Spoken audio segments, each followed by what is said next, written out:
Sadunia, le monde que tu construis.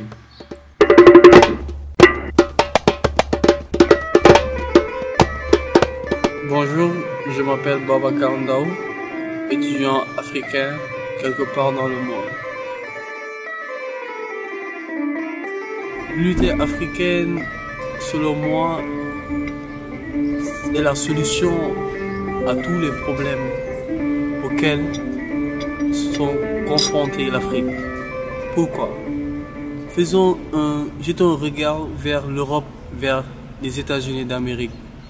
Ils ont tellement bien compris cette unité qu'ils œuvrent chaque jour à travers leur diplomatie pour maintenir cette unité.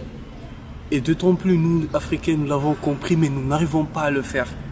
Pourquoi? Il n'y a pas d'unité en Afrique d'abord parce que on ne se tolère pas, on ne s'accepte pas, on ne communique pas entre nous.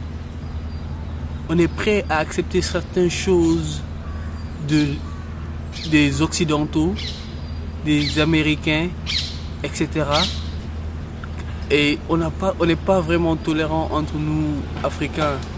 Et cela parce que on est trop focalisé sur les erreurs commises que sur les solutions qui vraiment nous permettront d'aller vers de l'avant.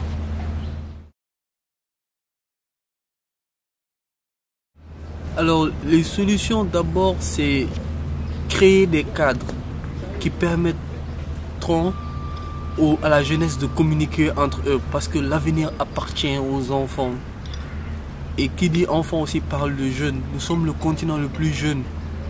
Et ça doit nous alerter. À travers les systèmes d'enseignement, vous constatez dans les écoles qu'il y a beaucoup de nationalités. Et les professeurs, les responsables d'école doivent essayer de créer le maximum de cadres pour permettre à ces jeunes d'accepter leurs différences. Parce qu'on dit que c'est dans la différence que se crée l'harmonie. Le Sénégalais doit accepter l'Ivoirien comme il est, l'Ivoirien doit accepter le Burkinabé comme il est, le Malien doit accepter le Nigérien comme il est, vice-versa. Et à travers cet acte primordial et déterminant dans cette avancée qui est l'unité, qui tend vers l'unité africaine, je pense que tout pourra se faire. À l'Afrique de l'Ouest, elle seule, elle peut nourrir tout le continent africain. Et avec le seul barrage du Congo qui n'a pas encore été mis en place, on peut fournir en énergie tout le continent africain et même exporter de l'énergie. Donc tous les moyens sont là vraiment pour développer le continent africain.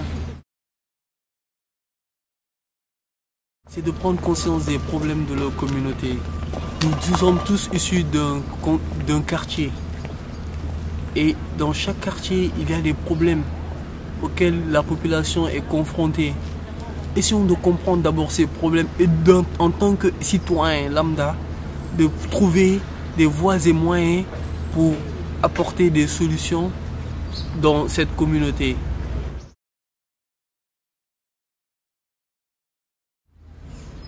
Dans mon quartier, j'ai pas besoin d'aller à la mairie pour demander des moyens au maire ou à un politicien du quartier. On est tous des jeunes qui sont au lycée ou à l'université. On peut se réunir, déjà cotiser 100 francs, 500 francs pour avoir un fonds de caisse. Monter notre business plan qui ne coûte rien aujourd'hui avec les outils collaboratifs sur le net, les open source.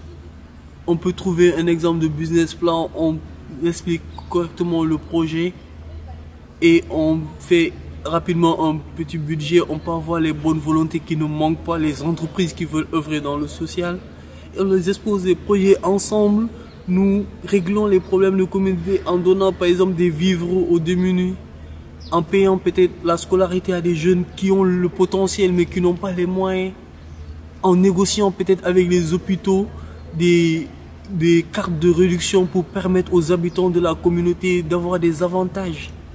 Mais ça, on n'a pas besoin d'être politicien ou d'être doctorat ou maîtrisard pour le faire. Il faut le vouloir.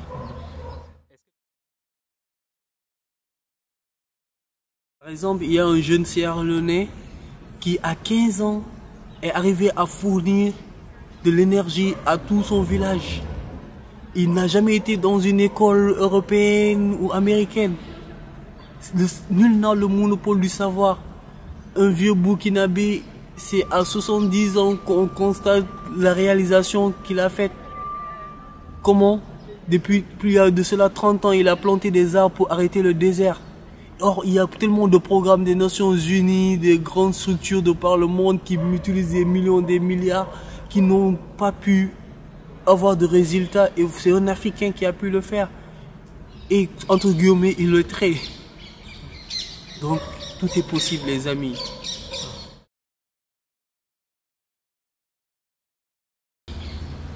Comme tant d'autres problèmes, il y a le problème aussi de l'énergie à côté de l'eau. Donc, en fait, il faut s'attaquer aux problèmes en général. Depuis combien d'années c'est les mêmes problèmes? Peut-être celle-là a été la pire depuis ces 10 dernières années. Mais il y a eu toujours des pénuries d'eau au Sénégal. Actuellement, vous constatez à travers les médias les problèmes, les pénuries d'eau qui existent au Sénégal et de l'énergie et qu'on peut retrouver dans une vingtaine de pays africains. Or que ce n'est pas les experts qui nous manquent, ce n'est pas les ressources qui nous manquent. Ça, quand j'en parle, ça me fait mal au cœur. Mais je suis très limité. Mais j'espère qu'avec cette jeunesse qui a conscience du problème, nous apporterons des solutions. Parce que, aussi, détrompons-nous, il n'y a pas de magie dans la gestion. On dit gérer, c'est prévoir. Or, ce sont des experts qui sont là, qui ont des plannings bien définis, qui doivent savoir que tous les matériaux sont amortis à tel moment. Par conséquent, des changements doivent être apportés. Donc, en fait, le problème est partagé. Chacun a sa part de responsabilité. Mais ne nous inscrivons pas dans une optique de critique éternelle. Essayons d'améliorer les comportements, de mettre en avant les valeurs qui appartiennent à notre société et prenons ce qui est meilleur des autres. Et comme disait notre ancien président, enracinement, ouverture. Aujourd'hui, la jeunesse, vous avez un grand rôle à jouer dans la phase dans laquelle se trouve notre continent. Il est temps de vous lever. Vous n'avez plus d'excuses. Vous n'avez plus d'excuses. On ne reste pas éternellement jeune. On est en train de critiquer nos prédécesseurs, mais n'oublions pas que nous allons être à leur place. Et c'est maintenant qu'il faut le faire. À l'impossible, nul n'est tenu, certes, mais on a le potentiel de faire quelque chose pour notre continent. Maman Africa que nous aimons tant. Et j'espère que beaucoup de gens comprendront le message que je suis en train de leur transmettre. Et merci Sadouya, vraiment.